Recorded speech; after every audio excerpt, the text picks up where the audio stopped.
मेरे ब्लॉग में आपका स्वागत है। इस पर हम वीडियो बनाना नहीं चाहते थे, पर काफ़ी कमेंट आने के बाद हमने सोचा कि इस पे बनाना ज़रूरी है, क्योंकि हेल्थ कितना ज़रूरी है आज के टाइम में आप लोग को भी पता चले। तो आप लोग को मैं बताना चाहती हूँ कि मेरे साथ क्या हुआ, ताकि आप लोग ये गलती ना करें। मैं गांव से निकल गई थी यहाँ आने के लिए गुजरात, और गुजरात में आने से पहले तो सब कुछ ठीक था, एकदम हेल्दी थी। आप देख सकते हो इतने सारे सामान लेकर मैं ट्रेन में बैठी और फिर मैं गुजरात आ गई 2 दिन में। और यहाँ आने के बाद उस दिन बहुत ज़्यादा बारिश हो रहा था, ट्रैफिक जाम भी था, पर सब कुछ एकदम बढ़िया था। कुछ ऐसा प्रॉब्लम नहीं था, कोई वीकनेस नहीं, कुछ भी प्रॉब्लम नहीं था। थोड़ा सा भीग गई थी सामान उतारते समय और बाहर आने के वक्त।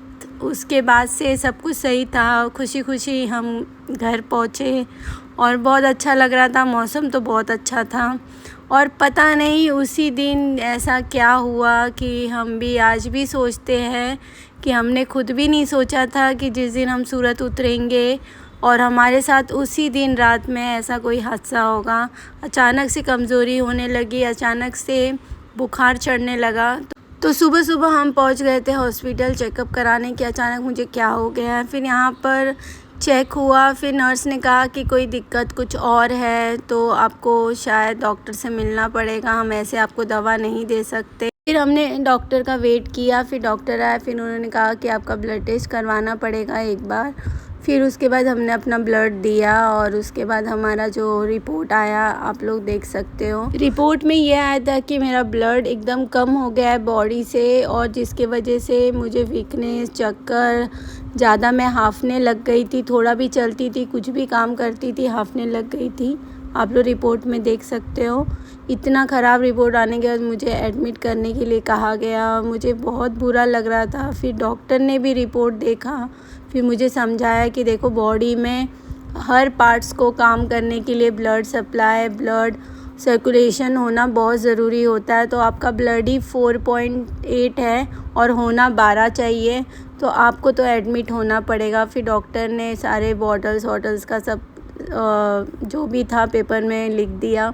उसके बाद आप देख सकते हो नर्स ने स्टार्ट कर दिया था, और मैं उसी समय तुरंत एडमिट भी हो गई, क्योंकि ज़्यादा टाइम नहीं था। और डॉक्टर बोले कि फ़ीवर भी चढ़ रहा है, आप सुबह से दवा भी नहीं लिए हो, तो आपको जो भी है सैंपल आपको भेज के आपको ब्लड मंगवाना पड़ेगा और आपको आगे का ट्रीटमेंट शुरू करना पड़ेगा जितना जल्दी से जल्दी हो सके, वरना आपका और वीकनेस हो जाएगा और आप कहीं कुछ भी हो सकता है, कोई भी इससे बीमारी भी हो सकती है आपको। तो फिर मैंने स्टार्ट हो गया था ब्लड के लिए। अभी समय था, क्योंकि लिए रिपोर्ट करने के बाद एक फॉर्म भरा जाता है, फिर उसके बाद जाके ब्लड आता है, और यहाँ से पूरा आधा घंटा था ब्लड आने के लिए। और उसके पहले मुझे ग्लूकोज और जो बॉटल्स लिखे थे वो चढ़ रहे थे। फिर उसके बाद थोड़ी देर के बाद ब्लड आ गया था, जैसे मेरे 2 बॉटल चढ़े ग्लूकोज के, और पता नहीं एक और पता नहीं कौन सा बॉटल था। फिर हम सब वेट करने लगे ब्लड आने के लिए, क्योंकि ब्लड जल्दी मिलता नहीं है। पर मेरा लक अच्छा था कि ब्लड टाइमली मुझे मिल गया।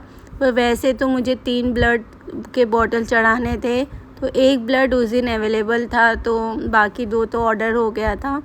तो 1 ब्लड मेरा लगभग 1400 का पड़ा था। फिर उसके बाद अभी ब्लड आने का टाइम था, तब तक हम घर आए, थोड़ा फ्रेश हुए, क्योंकि सुबह से हॉस्पिटल थे। फिर ड्रेस चेंज करके हम दोबारा पहुंच गए थे। अब ब्लड चढ़ने वाली थी, और ब्लड को आने के बाद डॉक्टर उनको आधे घंटे फ्रीज में रखते हैं ताकि वो एक नॉर्मल टेम्परेचर पे आ जाए। तो हम जैसे पहुँचे हॉस्पिटल, वहाँ पे हमें ब्लड चढ़ाना शुरू कर दिया। और आप लोग देख सकते हो ज़िंदगी में पहली बार इस तरह से मुझे ब्लड चढ़ रहा है, कभी आज तक नहीं चढ़ा था। बहुत अजीब लग रहा था कि ये पता नहीं ब्लड कैसा होगा, किसका होगा, बहुत अजीब लग रहा था। फिर उसके बाद हमने क्या किया, जो 2 मिनट का टाइम था, नर्स हटी तो हमने बॉटल पे चेक किया कि ये कैसे होता है, इसका क्या प्रिकॉशंस है, क्या क्या मतलब कोई साइड इफ़ेक्ट नहीं है। तो देखा तो बस नाम, एज और ये सब लिखा था, और बॉटल्स मतलब कौन से ब्लड ग्रुप का है वो लिखा था। बॉटल चढ़ाते चढ़ाते मुझे 10 घंटा लग गया, क्योंकि जहाँ पे बॉटल चढ़ रही थी वहाँ पर सही तरीके से जा नहीं रही थी ब्लड, और ब्लड नहीं जाने की वजह से सब परेशान हो गए कि 5-6 घंटे लग जाते बॉटल चढ़ने में, पर इनको इतना टाइम क्यों लग गया। से बताना चाहूँगी कि इस समय मेरा ब्लड चढ़ रहा है। आप लोग देख सकते हैं। ब्लड चढ़ने का कारण ये है कि काफ़ी टाइम से मुझे थकान महसूस हो रहा था। मतलब थोड़ा भी चल रही थी तो बहुत ज़्यादा हाफ रही थी। मतलब बिल्कुल काम नहीं करा जा रहा था। बहुत ज़्यादा वीकनेस, चक्कर, मतलब दम फुल ज़्यादा रहा था। तो फाइनली कल मेरी बहुत ज़्यादा तबीयत बिगड़ गई, तो फिर जांच कराया तो उसमें पता चला वैसे 12% होना चाहिए खून बॉडी में हीमोग्लोबिन, तो 4% है। मतलब बहुत ही ज़्यादा, हद से ज़्यादा कम है। तो इस कारण से ऐसे मुझे अभी 3 बॉटल चढ़ेंगे ब्लड के। उसके बाद जाके कुछ यूनिट बढ़ेगी मेरी ब्लड की। 4 से 7 8 तक तो लेके जाना है, और वो चीज़ दवा से पॉसिबल नहीं है, तो ब्लड करना पड़े, ब्लड देना पड़ेगा। तो और ये ब्लड मेरे बॉडी से कम क्यों हुआ, इसका भी जांच का रिपोर्ट आज शाम तक आएगा। ऐसा क्या रीज़न है, क्योंकि बॉडी में मेरे खून नहीं बन रहा, तो उसका भी जांच होगा, तो शाम तक पता चलेगा। बाकी आप लोग भी अपना ध्यान रखिए। मौसम भी बहुत ख़राब है इस समय, डेंगू मलेरिया भी काफ़ी। मैं यहाँ पे हूँ, आप लोग को दिखाना चाह रही हूँ। यहाँ काफ़ी केस आ रहे थे, मैं कल से देख रही थी, अभी तो सब चले गए हैं। तो बहुत ज़्यादा केस आ रहे हैं, तो आप लोग भी अपना ध्यान रखिए। जय श्री कृष्ण। दूसरा बॉटल मेरे दूसरे हाथ में लग गया था, क्योंकि यहाँ पर प्रॉब्लम ये हो गई थी कि जो पहले हाथ में था वहाँ सही तरीके से फ्रंट साइड से ब्लड सप्लाई नहीं हो रहा था, तो दूसरे हाथ में नर्स ने लगाया यहाँ से शायद अच्छे तरीके से जाए करके। फिर वापस से मेरी सुई लगा के वापस से सारे प्रोसीजर करके यहाँ से ब्लड सप्लाई किया गया। फिर उसके बाद यहाँ से थोड़ा ठीक जा रहा था, क्योंकि पहले वाले को पूरा 10 घंटे के ऊपर लग गया था। तो यहाँ पर ये कम से कम 6-7 घंटा इसको लगा पूरे अच्छे तरीके से ब्लड चढ़ने को। मतलब थोड़ा राहत मिल रहा था कि अब पूरा शाम हो गई थी और मैं 5 बजे से एडमिट थी। मतलब पूरा दिन मेरा हॉस्पिटल में आज का निकल गया। ब्लड को चढ़ने में लगभग 5 से 6 घंटे लगते हैं, पर सही तरीके से अगर नर्स ना मिले तो बहुत टाइम लगता है, और बार बार ब्लड को भी चेक करना पड़ता है कि वो सही तरीके से जा रहा है नहीं जा रहा। ब्लड को आप देख सकते हो कितने अच्छे से ये लोग ढक के रखते हैं ताकि वो नॉर्मल टेम्परेचर पे रहे। उसके बाद मैं अपने घर चली गई थोड़ा फ्रेश अप होने के लिए। फिर आने के बाद दोबारा से जो आधा बॉटल मेरा कंप्लीट हुआ था उसको मैंने कंप्लीट किया। फिर उसके बाद से रिपोर्ट देखा गया कि मतलब टोटल 3 बॉटल चढ़नी है। उसके बाद मैं घर ही चली गई, 2 बज गया था। फिर अचानक से मेरी तबीयत ख़राब जैसी, मुझे उल्टी जैसी होने लग गई, तो दोबारा से मुझे वापस से आना पड़ा हॉस्पिटल रात में 2 बजे, क्योंकि हो सकता है मुझे डिहाइड्रेशन हो रहा था, कुछ तो दिक्कत हो रही थी बॉडी में, अजीब सा लग रहा था। तो फिर दोबारा आई। फिर दोबारा आने के बाद रात से लेकर सुबह तक मेरी 1 बॉटल फिर चढ़ी।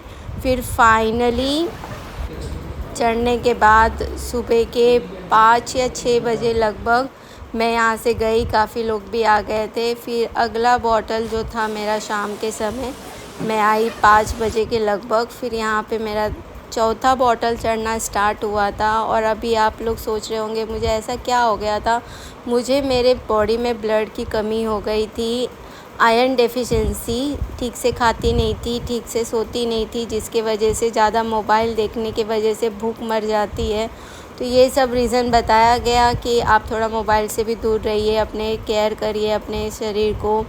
सब चीज़ें हुई, पूरा अच्छे से ब्लड मेरा ये लास्ट ब्लड था, और मुझे इतना सुकून मिला कि चलो फाइनली ये मेरा 4th है। क्योंकि ब्लड चढ़वाना बहुत, मैं क्या ही बता सकूँ, लाइफ में कुछ भी चढ़वा लो पर ब्लड चढ़वाने में बहुत टाइम लगती है।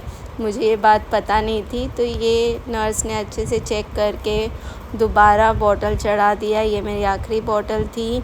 उसके बाद मेरा जो भी रिपोर्ट आने वाला था 1 दिन बाद वो, और आप देख सकते हैं इसको कि बॉटल को कितने अच्छे से ढक दिया है। ढकते इसलिए कि वो नॉर्मल टेम्परेचर पे रहे, बॉडी में जाके क्लॉट ना हो। तो इसीलिए ये रीज़न होता है कि लोग टॉवेल से अच्छे से ढकते हैं बॉडी टेम्परेचर के लिए, तो इसको खुला कभी नहीं रखते हैं। फिर उसके बाद फाइनली रात हो गई थी और उसके बाद मैं दोबारा आ गई। टोटल मुझे 3 दिन हॉस्पिटल में लगा और मैं बहुत खुश थी, एनर्जेटिक थी, बहुत अच्छा फ़ील हो रहा था फाइनली आके। फिर डॉक्टर ने कहा था घर जाने के बाद से नेक्स्ट डे तुम्हें आना है, तुम्हारा रिपोर्ट वापस से होगा, उसके बाद से अगर 5वां ब्लड भी चढ़ाना होगा तो चढ़ाना। पर बहुत राहत मिली, बहुत सुकून मिला। 4 ब्लड चढ़वाने के बाद बहुत सुकून वाली चीज़ें फ़ील होती है, बहुत एनर्जेटिक लगता है बॉडी, बहुत अच्छा लगता है। तो फाइनली मैं घर आ गई। फिर नेक्स्ट डे सुबह मैं गई, डॉक्टर उस दिन आए ही नहीं थे।